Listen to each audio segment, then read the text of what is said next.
ወይኔ አብርሽ ግን ማለት ነው መጨረሻው ይሄ ባይሆን ሁላችንም ደስ ይለን ነበር።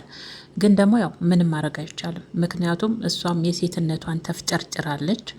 ነገሮች በሰላም እንዲያልቁ ብዙ ለምናሃለች፣ ብዙ አድርጋለች፣ ብዙ ታግሳለች፣ ብዙ ጊዜ ሰጥታለች። አብርሽ ግን ምንም ማድረግ አይቻልም። በቃ ከአቅሟ በላይ ሲሆን ያለው አንድና አንድ ህግ ጋር መሄድ ነው።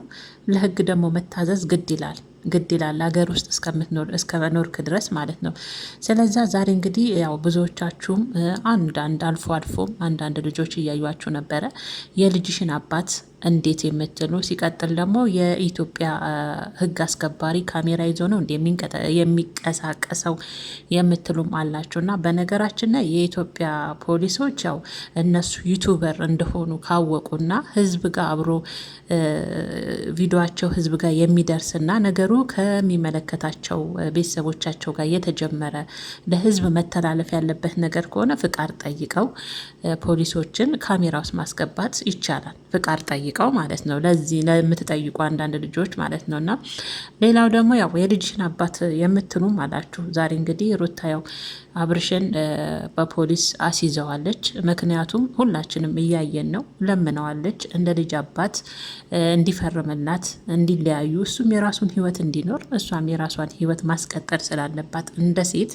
የራሷን ህይወት ለመኖር ብዙ ለምነዋለች። ሁላችንም እያየን ነው። ግን አብርሽ በቃ ምንድን ነው ከወፈሩ ሰው አይፈሩ አይነት ነገር ድንድን ያለ ልብ ምን ታመጫለሽ አይነት ነገር ነበር አይደል? ሁላችንም እያየን ነው። ከሩታ አልፎ አባት ወንድሙ እንኳን ሲለምኑህ ነበር አይደል? ግን በቃ ምን ታመጣላችሁ አይነት ነገር ያለበት ነገር እንዳስደሰተው በቃ ተውኝ፣ ፈታ ልበልበት፣ ዘና ልበልበት፣ የራሴን ህይወት እየኖርኩ ነው፣ እኔም በማግኘቱ እድለኛ ናት የጉራ ንግግሮች ሲናገርና ሲያስተላልፍ ሁላችንም እያየን ነው።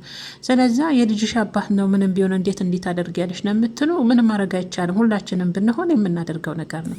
ምክንያቱም እች ልጅ ህይወቷ መቀጠል አለባት። እሷም እኮ ሴት ናት። እሱ እንደሚዝናና ሁሉ እሷም መዝናናት ትችላለች፣ ነፃነቷን አግኝታ ማለት ነው አይደለ እንዴ? ስለዛ ለምነዋለች ከአንዴም ስንቴ በስነ ስርዓት ይሄ ነገር እንዳይፈጠር እባክህን ፈርምልኝና አንተም የራስህን ህይወት እንደ ልብ ኑር፣ እኔም ደግሞ የራሴን ህይወት ላስቀጥል፣ የኔን ጤንነት የኔን ሰላም የሚፈልጉ ቤተሰቦች ጓደኞች አሉ፣ አንተም እንደዛው ብላ ብዙ ለምነዋለች። እያየን ነው አይደል? የተደበቀ ነገር ነው። ምክንያቱም ላይፋቸውን የጀመሩት ሚዲያው ላይ ግልጽ አድርገው ነው። ከኛ ምንም የደበቁት ነገር የለም። ስለዛ አሁንም ቢሆን የልጅሽን አባት እንዴት አድርጊያለሽ እያላችሁ ነው። እንግዲህ ከአቅሟ በላይ ከሆነ ምንም ማድረጋችንም አብርሽ እንኳን ለሩታ ህግ አስከባሪ ነን ብለው እንኳን ለቆሙ ፖሊሶቹ እንኳን እንደ ልብ መታዘዝ ያልቻለ ልጅ ነው። እውነት ለመናገር በእርግጥ ማንም ሰው ከህግ በታች እንጂ ከህግ በላይ አይደለም፣ የፈለገ ነገር ቢሆን ማለት ነው። ግን እዛው ሄደው ደግሞ ነገራቸውን ቢጨርሱ መፈረም ያለበትን ነገር ገና ድሮ እኮ ፈርሞ ራሱ ቢሰጣት እዚህ ደረጃም የሚያስደርስ ነገር አይደለም። አብርሽ እልህ ውስጥ ስላለ መፈረምም አይፈልግምም።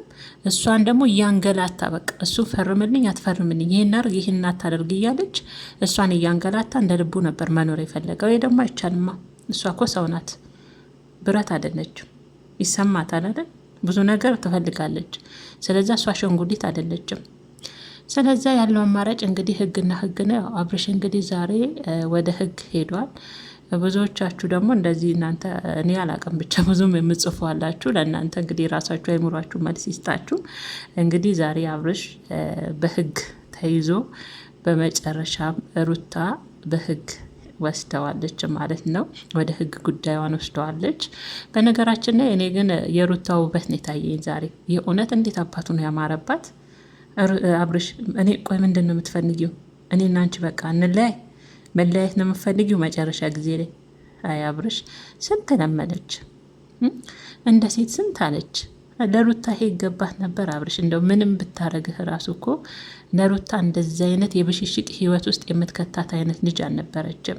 የእውነት እንደ ወርቅ ተንከባክባት የምታኖራት ምርጥ ሴት ነበረች። ግን ደግሞ አልቻልክበትማ። በእጅ ያዙት ወርቅ እንደ መዳብ ሆናባለች። እና እንግዲህ ዛሬ አብርሽ በህግ ቁጥጥር ስር ውሏል እንበለው። እንግዲህ የሚቀጥለውን ደግሞ ያው ሁላችንም የምንጠብቀው ይሆናል ማለት ነው ቤተሰቦቼ። እና ያው ካሜራ እንዴት ተደንቅኖ ለምትሉ ካስፈቀዱ ምንም ችግር የለም። ዋና ፍቃድ ማግኘት ነው። አስፈቅደዋቸው ከቤተሰብ ጋር አንድ ላይ መረጃው ለቤተሰብ መድረስ አለባቸው፣ ስለኛ የሚጨነቁ ስለኛ የሚያስቡ አሉ ብለው ከተፈቀደ ፖሊሶች ወደ ካሜራ የማይገቡበት ምክንያት የላቸውም ይመስለኛል። እንደዛ ነው ባልሳሳት። የልጅሽ አባት ነው ለምትሉ ደግሞ ብዙ ለምነዋለች።